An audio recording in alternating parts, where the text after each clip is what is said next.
Anita Hunter from the News 24. What did President Cyril Ramaphosa say to you yesterday when you asked him for the presidential pardon for former President Zuma? Did you end up speaking to him? No. We didn't speak about a presidential pardon. I got his number, and then I called him. We spoke about other things, and then we agreed we'll make time to meet. Other things like what? No, our things. It was a private call. Okay. Yeah. So when do you envision, and what is the case are you going to make to the president? No. And what? I've not made that call because the judgment is not what you guys are saying. The judgment says the Department of Correctional Service must still make a decision. Sure. So I can't go to president and talk about a non-existing decision. But you would. But if they say he must go back, I will go to him and argue my case with him that the guy is sick, the guy is old, his struggle credentials, his service to the public office, and the fact that he served time in prison, and fact that parole on its own does not mean you are free. You are still continuing to serve even from outside.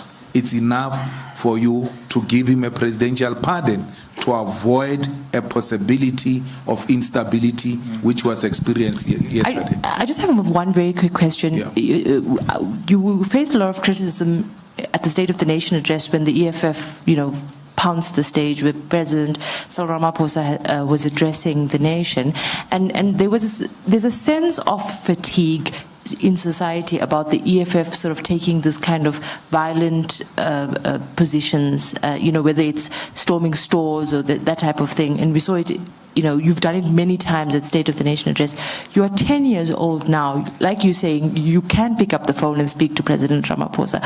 So there seems to be a disconnect between the political maturity that you have when you engage with political leaders and then what the theatrics that we see on television and what South Africa sees. Can you just reflect on that a little bit? Thank you. It's a protest, and it has got no formula. If you have not been to the picket lines, you will know that protest does not have a formula. Parliament is the highest stage of protest. When I climbed on the stage, I carried with me a placard, and I was going to silently protest on the stage. It is permissible, it is allowed, for as long as it doesn't have the party logos. But because you want to define how people should protest, you have a problem with how the EFF protest. I can talk to President Ramaphosa on the phone. I can greet him on the phone. I remain an opposition member. I've got my right to still protest. And that's maturity of politics in South Africa. There's nothing violent about that. And in most cases, once the EFF does what we did in Parliament, you are guaranteed to see another parliament doing the same thing that the EFF did. You need to ask yourself a question. Which rules did they break in Parliament? If we have not broken any rule, why do you have a problem with that? We are still members of Parliament. We are not charged because there is no rule we broke in Parliament. And then once there is no violation of the rules, you can't say no, it's a problem. I mean, the other day I said, in the EFF we encourage people to donate 95,000 below the threshold.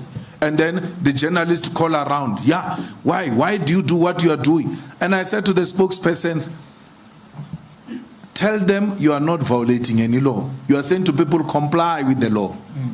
If you say on 120 zone, Floyd, drive 119, why would a traffic cop stop me and ask me, why are you driving 119 on 120?